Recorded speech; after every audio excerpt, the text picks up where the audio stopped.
I'm going to kill them all. Kurt Russel. Soldier.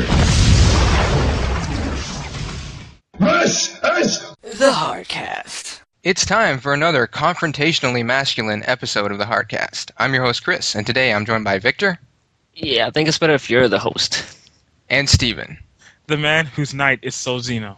Tonight's review/discussion is about the 1998 sci-fi action flick, Soldier, directed by Paul W.S. Anderson, starring Kurt Kick-Ass Russell, Jason Scott Lee, Gary Busey, Jason Isaacs, Connie Nielsen, and Sean Pertwee.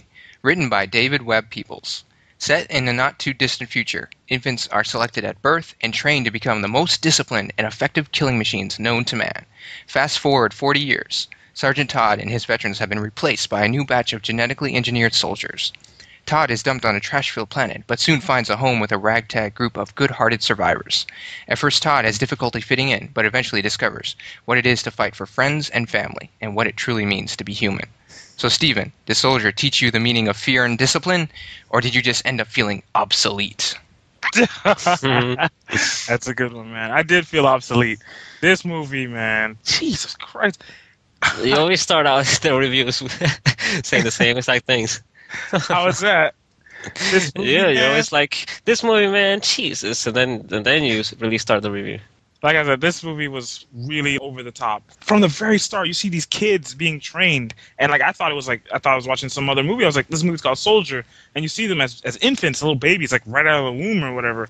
And you see them on the carriage. You see them. It's different stages of their life. Age 3, they're doing this. Age 5, they're watching animals be slaughtered. Age 7, they're training to fight. Eight, it's through multiple stages in their life. Age 12, they're shooting things with targets, actual guns. The whole part in the beginning was, what the hell? These guys are being trained to be machines. They're not even human anymore. They have no expressions. The basic soldiers are trained to be monsters. And there's no dialogue. It's just a giant montage of just them training. It was cool. It's like 10 minutes worth. Yeah, the first 10 minutes. I was mesmerized already. I was, what the hell's going on? These guys are being trained. They have no freaking life. No motherly figure in their life. No fatherly figure. It's just, do this or you die. One of the scenes, all the recruits are running, and they're like, don't stop running ever. And the main guy is carrying the flag, which is Todd. He's carrying the flag, running and running and running. One kid falls behind. He's dragging his feet. He's not keeping up. Next thing you know, you see a radio call. The Jeep drives in. He gets out, shoots the guy. I'm like, what the fuck? That's what happened. Kid, they're like 13 years old. He just shoots him. He just shoots his ass, and no one stops. They just keep running up. He couldn't keep up. That's it. They keep moving. I'm like, fuck, damn. I could not believe the intensity of their training. No mercy. No mercy at all. The new guy, this new team rolls in. You have the original general. What's his name? Well, mention how they show all the montage of them fighting, too, and the different battles. Yeah, they keep showing all the different battles, the Battle of 10 Gates and this and that, and fighting on the different planets, and it's cool. Oh, yeah. Their later stages, 24 years old, this years old, you see they have tattoos of all the wars they've been in and all the battles they've conquered. And they have all this stuff, their scars on their face, their name written there, and they've been through multiple battles. And you see their stats, like how many confirmed kills, unconfirmed kills, and it's crazy. Every battle, they've been battle tested. These guys are vets. They've been in the battlefield. They know what to do in a fight. That's right. They save animals for a living. They're vets. Yes, they are. And then this new guy shows up. That's the fucking douchebag with a gay mustache. Fucking gay fag, man. I swear to God. Well, let's just mention now, this is a Paul W.S. Anderson film, and this movie was done right after Event Horizon. You will notice some of the same actors working with the same director, because it's the same guy who did Event Horizon. And you got Jason Isaacs, which was in Event Horizon. Remember, he was a trauma guy. Yeah. And then you got Sean Pertwee, which was also on board the ship. He was the guy repairing the ship and got blown up. You could see that, Paul W.S. Anderson likes to work with the same actors sometimes. Hey, too bad Gary Busey wasn't in Event Horizon. I know. I want to see him say, fuck me! Yeah. Seriously, the new guy shows up, this cunt rag of a fruitcake. He walks in. He has his own band of soldiers. And he talks to the original general. He's, you know what? My soldiers Yeah, this is Soldier 2.0. Yeah, these are the new soldiers. Yours are obsolete. It's like, what the fuck is this? All right, let's test them out. You have a mentioned that these new soldiers were generally configured to they're genetically built from the ground up. not even selected as babies. They're built. They're made. Right, and they're brand new too. They've never been in a battle yet. And this Yeah. guy's like so confident, and these guys are gonna whoop so much ass. All that comes into play during the movie. On paper, they're better. That's about it. As you see them, they stand like squad type lineup. You have one team on one side, one squad on the other side, and both generals, and they're both, let's test them out. The first test is a little race. They give the old squad 20-minute head start. Todd starts running. Todd's the main character in the movie. He starts running like 20 minutes early, and then he sends one of his guys, Kane, which is this badass built muscle guy, Played by Jason Scott Lee. That guy's beast. Yeah, you remember him from the Dragon movie. He played Bruce Lee. Oh my God, he's beast. They gave him a 20-minute head start. He caught up to him, passed him, and had time to relax. And beat him.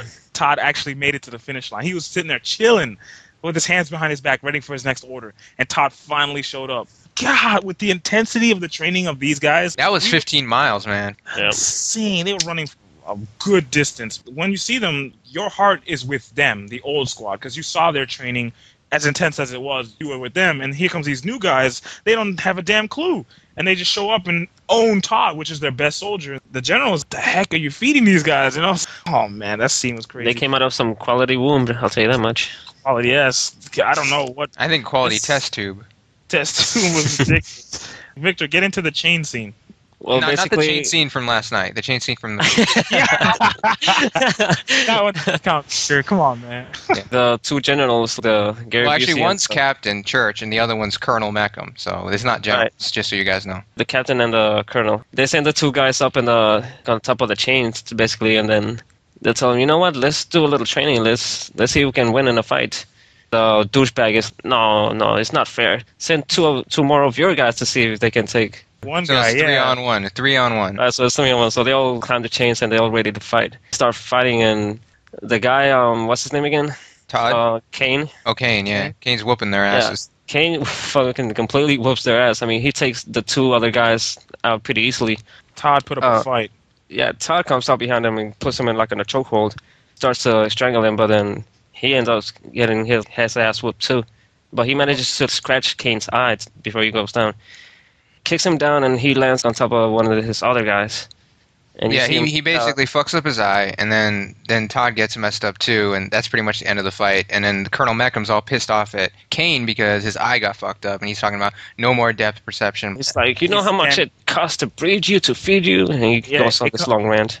It comes across as you're damaged goods, you're no good. Fighting up there, and he put up a hell of a fight. You see Todd just laying there on the floor with his eyes open. They don't even check to see if he's dead or anything. They just assume that he's dead. Yeah, the Colonel Meckham just like dump the bodies, chalk it up to like a training accident. Time to move on. We got our new soldiers. Get rid of the old guys. Send them to disposal. So they put him in this one ship that goes to this one deserted planet where they dump all their waste. Right when the ship gets to that planet is when he finally wakes back up.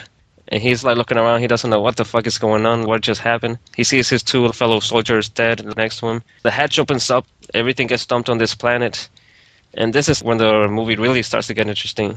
Basically, he's there on the planet, and he finds some other people living there. End up being a group of people who crash landed on the planet, were never rescued or anything like that. They set up their own society.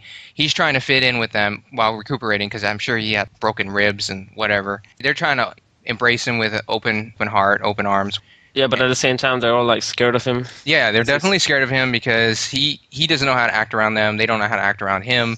They don't know why he's even there. They're worried there are other soldiers coming. He just doesn't know what to do with their kindness. He saves one of them, Michael Chiklis' character from The Shield. The guy tries to show his gratitude. Kurt Russell's character, Todd, he doesn't know what to say. He's just, I'm just doing my job. Part of the squad, I saved you. You don't need to thank me or anything like that. But he doesn't even say that. It's all with his look. Kurt Russell does everything with a look. That's what I love about this movie. Yeah, most of the movie he says anything in the movie. Yeah. Most of the time, you just see him with like the same face, just like a serious look in his eyes. He barely says much, but you can tell like what's going through his head. You can tell what he's thinking and shit. So keep going. He's just trying to fit in. It doesn't really work out too well.